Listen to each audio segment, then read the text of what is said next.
एक था बादशाह। वो बहुत नेक था। वो रियाया का बहुत ख्याल रखता था। रियाया भी इससे मोहब्बत करती। इसका मुल्क खुशहाल था। किसी चीज की कमी ना थी। लेकिन एक बात ऐसी थी जिसकी वजह से बादशाह बहुत गमगीन रहता।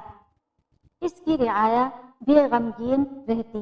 वो बात ये थी कि एक जालिम देव महीने में एक बार शहर में आता और दिन दहाड़े किसी न किसी लड़के को उठाकर ले जाता। जाते वक्त किसी घर पर निशान लगा जाता। इस निशान का मतलब ये होता कि अगली बार इस घर से लड़के को उठाएगा। वो देव बहुत खौफनाक था। इसकी शक्ल बहुत डरावनी थी। इसके दो लंबे लंबे दांत मुंह से बाहर निकले हुए थे। इसका कद बहुत लंबा था। बदन इसका इतना मजबूत था कि तीर या तलवार का इस पर असर ना होता। कोई इसको मारने आता तो वो इसे पकड़कर कुचल देता। सब लोग इससे डरते। वो आता तो मारे डर के घरों में घुसकर दरवाजे बंद कर लेते। बादशाह ने ऐलान कर रखा था कि जो इस देव को मारेगा इसको आधी बादशाही दे दी जाएगी। दूर के एक गांव में एक लकड़हारा रहता था। वो बहुत गरीब था। इसका एक बेटा था। वो हर वक्त सोचता रहता कि किसी तरह इनकी गरीबी दूर हो जाए। इसने बादशाह का ऐलान सुना तो घर से निकल खड़ा हुआ। वो चलता रहा। कई दिन के बाद वो इस शहर के करीब एक जंगल में पहुंचा। वो बहुत थक कर एक दरख्त के साए में लेट गया। इतने में दो परिंदे इस दरख्त पर आ बैठे। इनमें एक मैना थी और एक तोता था। तोता और मैना आपस में बातें करने लगे। लकड़हारे का बेटा गौर से इनकी बातें सुनने लगा। मैना बोली, तोते भैया, मैंने आज शहर का चक्कर लगाया है। मैंने देखा कि शहर के लोग गमगीन हैं। इनका बादशाह भी गमगीन है। घर घर से रोने की आवाजें आती हैं। बात क्या है? तोते ने जवाब दिया, वाह रे मैना, तू इसी जंगल में रहती है। तुम्हें अभी तक पता नहीं चला कि इस शहर में एक जालिम देव आता है। वो हर बार एक लड़के को उठा ले जाता है। इस दफा वो फिर आएगा और बादशाह के बेटे को उठा ले जाएगा। बादशाह का एक ही बेटा है। बादशाह और रियाया सब इसी वजह से गमगीन हैं। मैना बोली, वाकई ये दुख की बात है। कोई ऐसा तरीका नहीं जिससे देव को मारा जा सके? तोता बोला, हाँ है तरीका। इस देव की जान इसके अपने चेहरे में है। वो जिस दिन अपना चेहरा देख लेगा फौरन मर जाएगा। मैना बोली, तो क्या देव की तस्वीर बनाकर इसे दिखाई जाए? तोता बोला, नहीं पकली, किसी तरह इसे आईना दिखाया जाए। इतनी बात करके परिंदे उड़ गए।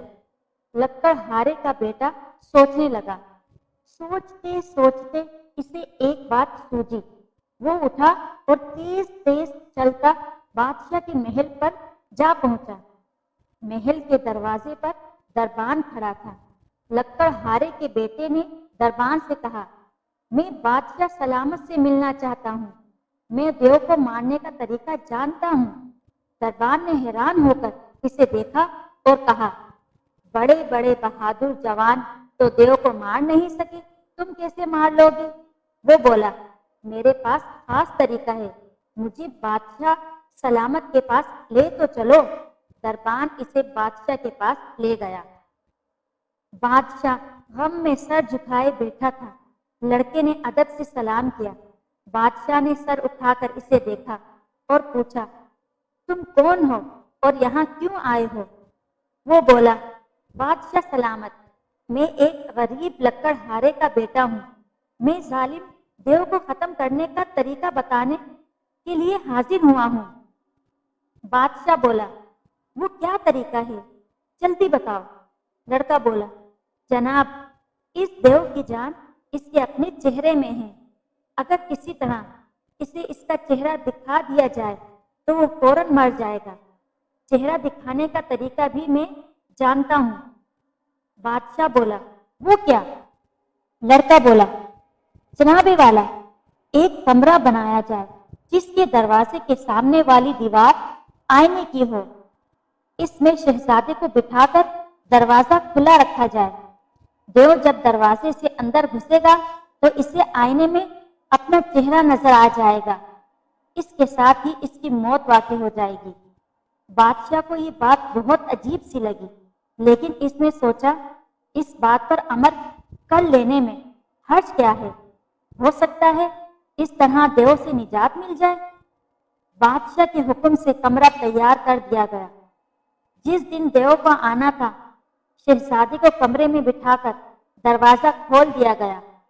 अपने वक्त पर जालिम देव शोर मचाता आया और सीधा महल में घुस गया।